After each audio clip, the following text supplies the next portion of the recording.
तो फाइन दोस्तों, आप सभी को जिस वीडियो का इंतजार था, जिस वीडियो के लिए आप सभी को बहुत से कमेंट आए थे, फाइनल वीडियो आ चुकी है।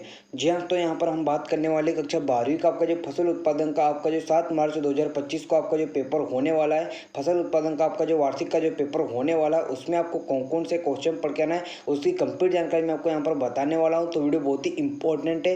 अगर आपने इस वीडियो को देख लिया तो आपके जो फसल उत्पादन के पेपर में आपको तबाही मचाने से कोई नहीं रोक सकता है। तो वीडियो बहुत ही इंपॉर्टेंट है, इसलिए वीडियो में तो बने रहेगा। लेकिन वीडियो में आगे बढ़ने से पहले मैं आपको बताता हूँ कि ये पार्ट 2 वीडियो है। अगर आपने पार्ट 1 वीडियो नहीं देखी है तो जरूर देखिएगा। इससे पहले मैं आपको 1 से लेकर 10 तक के चैप्टर के जो इंपॉर्टेंट क्वेश्चन है वो बता चुका हूँ, और इस वीडियो में आपको मैं 11 से लेकर 20 तक के जो इंपॉर्टेंट क्वेश्चन है वो बताने वाला हूँ। तो अगर आपने पार्ट 1 वीडियो नहीं देखी है तो जरूर देखिएगा। पार्ट 1 वीडियो की लिंक आपको इसमें मिल जाएगी, या आप चैनल पर जाकर देख सकती हो। तो आइए बिना टाइम वेस्ट किए मैं आपको यहाँ पर क्वेश्चन बताने वाला हूँ कि बताता हूँ कि आपको यहाँ पर फसल उत्पादन का आपको 7 मार्च को जो पेपर होने वाला है उसमें आपको क्या क्या पढ़ना है। तो वीडियो में आगे बढ़ने से पहले अगर अभी तक आपने इस वीडियो को लाइक नहीं किया तो वीडियो को लाइक कीजिएगा, और चैनल को सब्सक्राइब नहीं किया तो चैनल को सब्सक्राइब कर लीजिएगा, जिससे मैं आपको कृषि विज्ञान के पेपर की भी तैयारी करा सकूँ। ठीक है, तो आइए मैं आपको यहाँ पर क्वेश्चन बताता हूँ, आप इन क्वेश्चनों को नोट कीजिएगा और वीडियो को शेयर जरूर कीजिएगा। ठीक, तो यहाँ पर आपका जो 11वां चैप्टर है हरियाली, इसमें आपको जो पहला क्वेश्चन आपको तैयार करना है आदर्श मतलब उत्तम नियोजित हरियाली की आपको यहाँ पर प्रमुख विशेषता आपको याद करना है।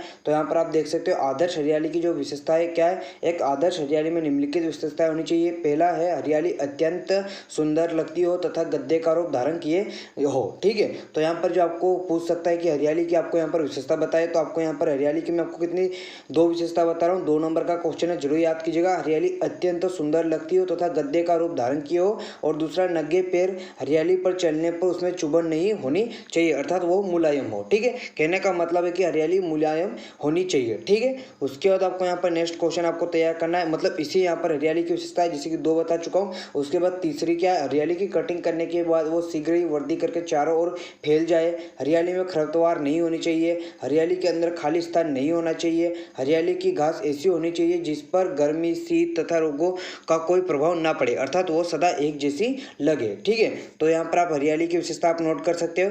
उसके बाद आपको यहाँ पर नेक्स्ट क्वेश्चन तैयार करना है कि हरियाली लगाने के उद्देश्य क्या है, इसके उद्देश्य क्या है, इसका महत्व क्या है, इसका लाभ क्या हो। अगर आपको पूछे हरियाली लगाने के लाभ लिखिए, हरियाली लगाने के उद्देश्य लिखिए, हरियाली लगाने के महत्व लिखिए, तो आपको यही आंसर लिखकर आना है। तो आप देख सकते हो हरियाली लगाने के प्रमुख उद्देश्य क्या है। पहला, उद्यान की शोभा बढ़ाने के लिए। ठीक है, दूसरा, खेल के लिए मैदान बनाने के लिए। तीसरा, मनोरंजन एवं आनंद की अनुभूति के लिए, और चौथा है पार्कों एवं वानस्पतिक उद्यान के लिए। अब आप ही बताइए कि इतने सरल से आपको मैं समझा रहा हूं कि अगर आपने इस बार इसको एक बार पढ़ लोगे तो आपको याद होगा या नहीं होगा। बहुत ही सरल क्वेश्चन है, और बहुत ही यहाँ पर उसके साथ सरल सरल मैं आपको आंसर बता रहा हूँ। ठीक है, तो वीडियो को लाइक करना तो बनता है। उसके बाद तीसरा क्या, हरियाली मतलब जैसे कि लोन विकसित करने के लिए घास को चयन करते समय ध्यान देने योग्य बिंदुओं का उल्लेख कीजिए। तो यहाँ पर आप देख सकते हो कौन कौन से बिंदु है। घास अधिक व अति शीघ्र फैलने वाली हो, और घास पूरे साल हरी होने वाली हो। तो यहाँ पर आप देख सकते हो 6 नोट कर लो। ठीक है, घास में किसी भी प्रकार की दुर्गंध ना आए। ठीक है, उसके बाद आपको यहाँ पर हरियाली की परिभाषा तथा लगाने की 2 विधि बताना है। तो हरियाली क्या होती है, तो अलंकृत उद्यान में घास से घिरा हुआ क्षेत्र हरियाली कहलाता है। ठीक है, उसके बाद यहाँ पर इसको लगाने की विधियाँ बताई गई है। तो पहली विधि क्या है, बीज द्वारा। ठीक है, और दूसरी है टुकड़ों का लेप करना। ठीक है, नोट करो। उसके बाद आपको यहाँ पर डिबलिंग एवं आपको ट्रिपिंग में अंतर याद करना है, और मोस्ट इंपॉर्टेंट क्वेश्चन है डिबलिंग एवं ट्रिपिंग में अंतर। आप देख सकते हो इसमें घास के तनों को जड़ सहित समान दूरी पर रोपा जाता है। तो आप इसमें 2 अंतर यहाँ पर नोट करो फटाफट। ठीक है, उसके बाद आपको यहाँ पर जो 12वां चैप्टर है पोष संरक्षण की विधियाँ, उसमें जो पहला क्वेश्चन आपको तैयार करना है लैंगिक प्रसारण जैसे कि बीज प्रवर्धन तथा वानस्पतिक प्रसारण में कोई 4 अंतर। अब यहाँ पर मैं आपको लैंगिक प्रसारण तथा वानस्पतिक प्रसारण में जो अंतर बताऊंगा, अगर आपने यहाँ पर इसको अंतर याद कर लिया, मतलब अब यहाँ पर लैंगिक प्रवर्धन की आपको विशेषता भी याद हो जाएगी और अलैंगिक प्रवर्धन की विशेषता भी याद हो जाएगा, अंतर भी याद हो जाएगा, विशेषता भी याद हो जाएगी। ठीक है, किसी भी 2 चीज़ों के बीच अगर आप अंतर बताते हो तो उनकी विशेषताओं के आधार पर ही तो बताते हो। तो अगर आप इन बीच के अंतर याद कर लोगे तो आपको विशेषता भी याद हो जाएगी। ठीक है, नोट कर लो। ठीक है, नोट करो। उसके बाद आपको यहाँ पर कर्तन तथा दाब कलम में अंतर याद करना मोस्ट इंपॉर्टेंट क्वेश्चन है, मोस्ट इंपॉर्टेंट क्वेश्चन है। ठीक है, कि आपको कर्तन तथा दाब में आपको जो अंतर याद करना है। ठीक है, तो आप देख सकते हो कर्तन तथा दाब कलम में अगर आप इसे अंतर याद कर लोगे, और यही अगर आप अंतर याद कर लोगे तो विशेषता भी आपको याद हो जाएगी, जैसे कि अभी को पहले बताया मैंने, तो याद कर लो। ठीक है, उसके बाद आपको इंचार्जिंग तथा ग्राफ्टिंग में अंतर लिखिए। तो ये वाले चैप्टर से आपको अंतर याद करके जाना है और अंतर वाले क्वेश्चन बहुत ज़्यादा इंपॉर्टेंट है, तो तैयार जरूर कीजिएगा। 4 अंतर है, नोट कीजिए, ठीक है। उसके बाद आपको यहाँ पर वानस्पतिक प्रसरण के आपको अवगुण या यूं कहिए कि हानियां, दोष आपको बताना है। तो आप देख सकते हो जैसे कि पहला क्या, पौधे का जीवन काल अपेक्षाकृत कम होता है, इस विधि से नई प्रजाति उत्पन्न नहीं की जा सकती है। वानस्पतिक प्रसारण की बात कर रहा है, ठीक है, नोट करो। उसके बाद आपका जो 13वां चैप्टर है फलों की खेती पार्ट 1, इसमें आपको जो पहला क्वेश्चन याद करना है, तलवर शक्कर तथा जड़ शक्कर की परिभाषा आपको यहाँ पर बताना है। तो केले की जड़ से निकले हुए शक्कर जिनकी पत्तियों का आकार तलवर की तरह होता है, जिस तथा वे कम चौड़ी होती है, तलवर शक्कर कहलाती है। इनसे तैयार पौधे मजबूत एवं अधिक फल देने वाले होते हैं। वही ऐसे शक्कर जिनकी पत्तियां चौड़ी तथा कमजोर होती है जड़ शक्कर कहलाते हैं। इन्हें प्राय नए पौधे तैयार करने के लिए काम में लाया जाता है क्योंकि इनमें फल कम लगते हैं, ठीक है, नोट करो। उसके बाद आपको यहाँ पर अंगूर की लताओं की काट छांट एवं ट्रेनिंग की किन्हीं 5 विधियों का आपको यहाँ पर वर्णन करना है। तो आप देख सकते हो पिछले साल पूछा गया था ये वाला क्वेश्चन। तो आपको यहाँ पर निफिन एक सहारे पर सीधने की विधि, तो आप इसे पढ़ लीजिएगा, नोट करो। अभी अपने पास ज़्यादा समय नहीं कि मैं आपको यहाँ पर समझाने बैठूँ। उसके बाद हेड प्रणाली, और हेड प्रणाली तो सभी को पता ही है, लेकिन इस बार ट्रेविस हेड को अच्छे से विकेट किया है, ठीक है, अपनी टीम इंडिया फाइनल में है। तो टीम इंडिया के लिए एक लाइक और कमेंट बनता है, फटाफट यहाँ पर टीम इंडिया के लिए कमेंट कीजिए, ठीक है। हेड को विकेट किया था, लेकिन ये हेड दूसरा है, ठीक है। हेड प्रणाली, हेड को किसने विकेट किया था इस बार? ये प्रणाली एक सहारे पर सिधाने की विधि से मिलती जुलती है। इसमें लताओं की लंबाई 55 से 120 सेंटीमीटर रखी जाती है, तो ये पढ़ लीजिएगा, ठीक है। और फिर ट्रेनिंग और कोडन प्रणाली और पंडाल प्रणाली, ठीक है, पंडाल प्रणाली, ठीक है, नोट करो। उसके बाद पपेन किसे कहते हैं? तो पपीते के कच्चे फलों से दूध निकालकर एवं उसे सुखाकर जो पदार्थ बनता है उसे पपेन कहते हैं, मतलब पपेन कहलाता है, ठीक है, सरल है, पढ़ लीजिएगा। पपेन का आपको यहाँ पर उपयोग बताना है। तो चमड़ा पकाने के लिए पपेन का उपयोग करता है, मांस को मुलायम करने अथवा गलाने के लिए, ऊनी कपड़ों को प्रोसेसिंग के लिए। तो सभी 8 यहाँ है, उसमें से जो 5 अच्छे लगे वो याद कर लीजिएगा, ठीक है। उसके बाद यहाँ पर आपको ये मोस्ट इंपॉर्टेंट क्वेश्चन है, अंगूर की खेती का वर्णन निम्नलिखित बिंदुओं पर कीजिए। तो यहाँ पर मैं आपको कुछ बिंदु बता देता हूँ जो कि आपको तैयार करना है। तो पहला वानस्पतिक, मैं यहाँ पर आपको 5-6 यहाँ पर जो 2-3 तो बताऊंगा, तो वो आपको याद रखिएगा। वानस्पतिक नाम, 100% अंगूर का वानस्पतिक नाम को पता होना चाहिए। ऑब्जेक्टिव में आ सकता है, खालिस्तान में आ सकता है, रेगिस्तान में आ सकता है, आपकी जो ऑब्जेक्टिव वाले क्वेश्चन है उसमें आ ही सकता है। कुल आपको पता होना चाहिए, ये जो पॉइंट बता रहा हूँ याद रखना। उत्पत्ति स्थान आपको पता होना चाहिए, इसकी जो प्रमुख जाति वो पता होना चाहिए। उसके बाद आपको यहाँ पर क्या पता होना चाहिए, इसमें कीट और रोग का पता होना चाहिए। उपज, फिर आपको यहाँ पर प्रजाति का आपको पता होना चाहिए, और यहाँ पर अंगूर का आर्थिक महत्व पता होना चाहिए। और फिर यहाँ पर जो है बाकी पॉइंट एक बार पढ़ सकते हो। तो अंगूर का वानस्पतिक नाम क्या होता है? विटिस विनिफेरा, फटाफट यहाँ पर कमेंट करो।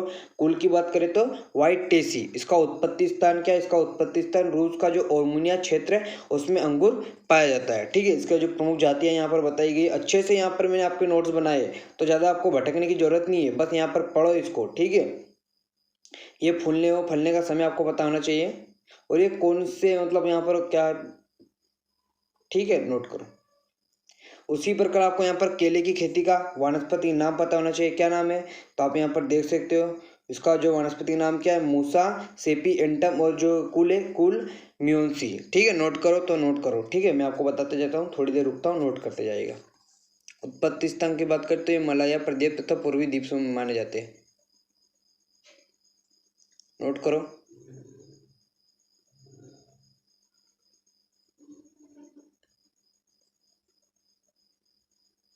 उसी प्रकार आपको पपीते की खेती का आपको यहाँ पर बताना है, ठीक है। वानस्पतिक नाम बताना है, उत्पत्ति स्थान हो गया, जलवायु हो गया, कुल हो गया, ठीक है, नोट करो। बस इसी चैप्टर, मतलब ये अब ये वाले क्वेश्चन पता होना चाहिए आपको। ये 4 नंबर के क्वेश्चन है, इसलिए ये इतने बड़े आपको लग रहा होगा कि सर इतने बड़े क्यों। तो ये 4 नंबर के क्वेश्चन है, तो 4 नंबर के क्वेश्चन में लिखना तो पड़ेगा भाई, ठीक है। अगर आपने सरल नोट्स बनाए तो उसमें भी आप देख सकते हो, ऐसा नहीं कि ये मैं आपको बता रहा हूँ वही याद करना है। आपके पास नोट्स है, आपके पास बुक है, वही इसमें सभी पॉइंट थोड़ी याद करना है, मैंने आपको बता दिया कौन सा याद करना है। अब आपका जो फलों की खेती है, आपका जो इसमें आपको देखना है आम की खेती, तो आम की खेती का वर्णन भी आपको वानस्पतिक नाम, आपका वानस्पतिक नाम मेंजिफेरा इंडिका सभी को पता है। कुल आपको पता होना चाहिए एनाकॉर्डेसी, इसकी जलवायु पता होना चाहिए। उसके बाद आपको यहाँ पर क्या याद कर लेना चाहिए, इसका कीट याद कर लीजिएगा, रोग एवं रोकथाम याद कर लीजिएगा, उपज याद कर लीजिएगा, महत्व याद कर लीजिएगा, प्रमुख किस्में याद कर लीजिएगा। किस्में देख लीजिएगा इसका, ठीक है। आम की जो किस्में है वो देख लीजिएगा, ठीक है। आम की जो किस्में है वो देख लीजिएगा, इसमें पूरे आंसर नहीं दिए गए। उसी प्रकार आपको अमरूद की खेती का आपको देख लेना है।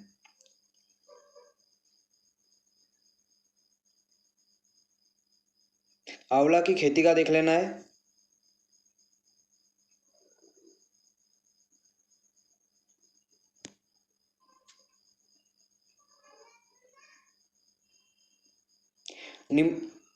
नींबू प्रजाति नींबू प्रजाति के 5 पौधों के नाम और वानस्पतिक नाम को याद रखना है। तो आप देख सकते हैं यहाँ पर इसके वानस्पतिक नाम आपको याद रखना है। नींबू, संतरा, महानींबू, लेमन और माल्टा, ये क्या है? नींबू प्रजाति के पौधे हैं। अब इनके आपको यहाँ पर याद रखना है, जैसे कि मौसमी या यूं कहे कि मालिया, इसका वानस्पतिक नाम याद रखना है। संतरा का याद रखना है, चकोतरा का याद रखना है, नींबू का रखना है, महानींबू और लेमन, इनका आपको यहाँ पर वानस्पतिक नाम पता होना चाहिए, ठीक है। उसके बाद आपको यहाँ पर आम में एकांतर फलन के कोई 5 आंतरिक महत्वपूर्ण कारण।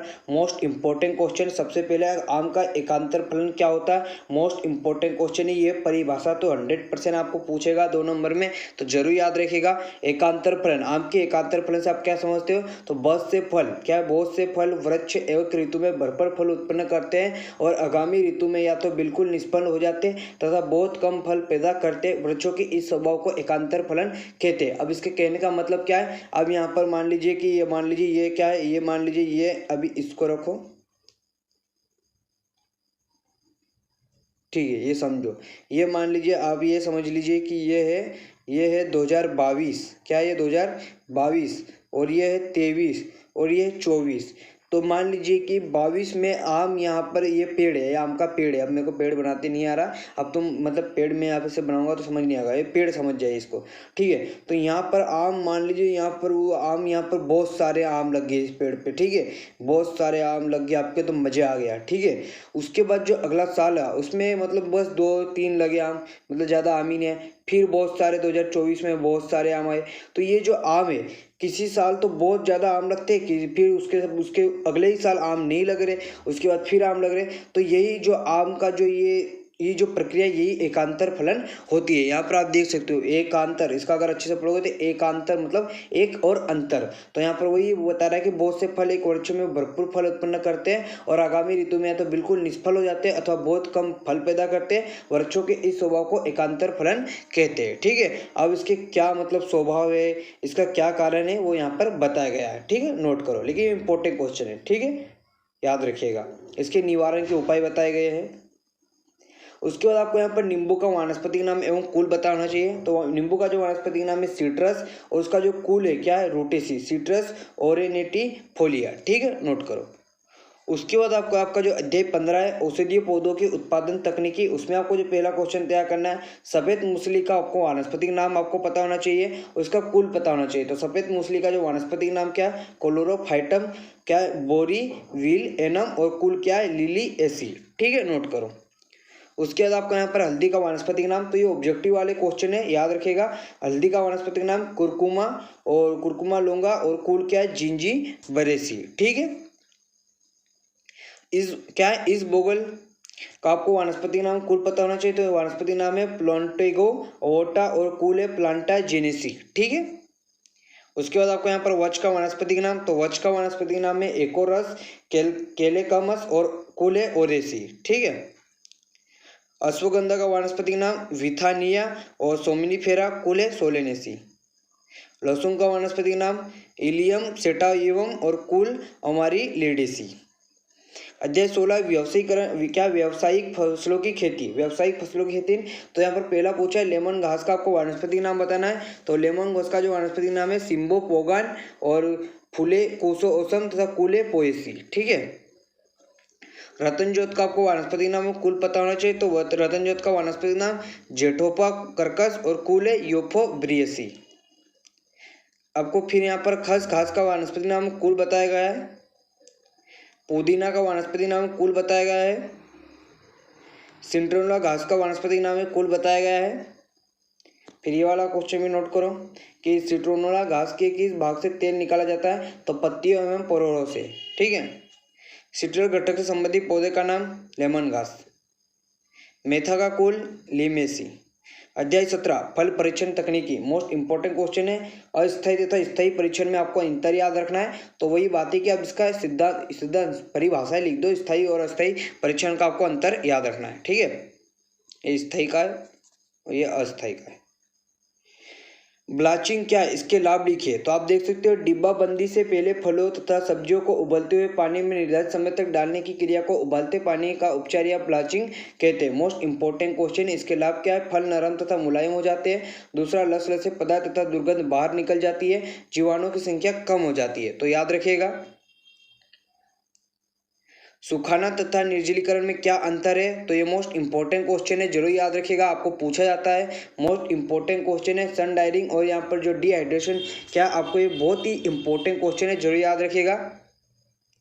ब्लाचिंग तथा फार्मिंग में अंतर मोस्ट इंपॉर्टेंट क्वेश्चन है। अंतर वाले क्वेश्चन तो छोड़ना ही नहीं है, आपके एग्जाम में 100% आपको देखने को मिलेंगे।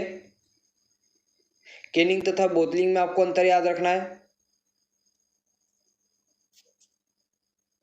अध्याय 18 परिरक्षित एवं तथा उनका विपणन, तो उसमें आपको यहाँ पर आचार की परिभाषा याद रखना है। सरल है, खाद्य पदार्थों का नमक, तेल, सिरका एवं अन्य मसालों के द्वारा परीक्षण कला ही आचार कहलाता है। ठीक है। जैम की परिभाषा, जैम उस खाद्य पदार्थ को कहते हैं जो फूलों के गूदे को चीनी एवं खटास के साथ मिलाकर निश्चित गाढ़ेपन तक पकाने में तैयार होता है, जिसमें चीनी की मात्रा कितनी होती है, 60 से 70% होती है। मार्मलेड की परिभाषा लिखिए, मोस्ट इंपॉर्टेंट क्वेश्चन है। सोवेज की परिभाषा लिखिए। जेली बनाते समय बरती जाने वाली सावधानियों का उल्लेख कीजिए, मोस्ट इंपॉर्टेंट क्वेश्चन है, पूछा जाता है, मोस्ट इंपॉर्टेंट है। ठीक है, याद रखिएगा। अच्छी जेली के प्रमुख गुण तथा विशेषताओं को आपको यहाँ पर बताना है। ठीक है।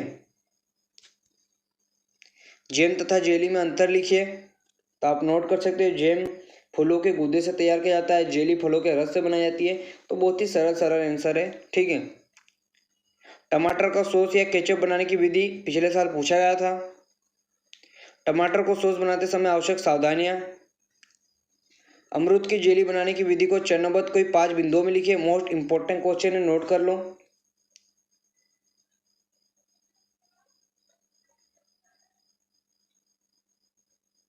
अध्याय 19 कृषि अर्थशास्त्र, मोस्ट इंपॉर्टेंट क्वेश्चन है। सहकारिता से आप क्या समझते हो, इसका महत्व लिखिए, मोस्ट इंपॉर्टेंट क्वेश्चन है। आप देख सकते हो सहकारिता, एटी हेरिक के अनुसार सहकारिता उन व्यक्तियों का कार्य जो शुभेच्छा पूर्वक संयुक्त होकर अपनी शक्ति, प्रसाधनों अथवा दोनों का उपयोग पारस्परिक प्रबंध के अंतर्गत निजी लाभ या हानि के लिए करते हैं। ठीक है। अब इसका सिद्धांत भी पूछा जाता है, इसका महत्व तो पूछा हीगा। सहकारिता सामाजिक गुणों के विकास में सहायक है, ये सामाजिक व्यवस्था को मजबूत करने में सहायक है। देखो, सहकारिता वाला क्वेश्चन मोस्ट इंपॉर्टेंट क्वेश्चन है, जरूर तैयार कीजिएगा दोस्तों। ठीक है। सहकारिता के सिद्धांत मोस्ट इंपॉर्टेंट क्वेश्चन, ऐसी कोई एग्जाम नहीं है जिसमें ये पूछता नहीं। और अभी आपका जो प्री बोर्ड की अर्धवार्षिक का जो पेपर हुआ था उसमें आपको यही पूछ लिया था कि सहकारिता एक खालिस्तान है, तो सहकारिता एक ऐच्छिक संगठन है। तो ये सिद्धांत जरूर याद कीजिएगा, मोस्ट इंपॉर्टेंट क्वेश्चन है। मोस्ट इंपॉर्टेंट लगा दो क्या स्टार, समझ जाओगे, मोस्ट इंपॉर्टेंट क्वेश्चन। ठीक है, नोट कीजिएगा। कृषि अर्थशास्त्र से आप क्या समझते हैं, कृषि अर्थशास्त्र का महत्व बताना है, तो आपको पता होना चाहिए कृषि अर्थशास्त्र क्या है। प्राथमिक कृषि साख समितियों के उद्देश्य लिखिए, तो इंपॉर्टेंट क्वेश्चन है। भूमि बंधक बैंक से आप क्या समझते हो, लाभ लिखिए। अध्याय 20 लास्ट भू सर्वेक्षण, तो भू सर्वेक्षण से किसे कहते हैं, ये आपको बताना चाहिए। ठीक है, नोट कर लो, लास्ट चैप्टर नोट कर लो आप सभी आंसर।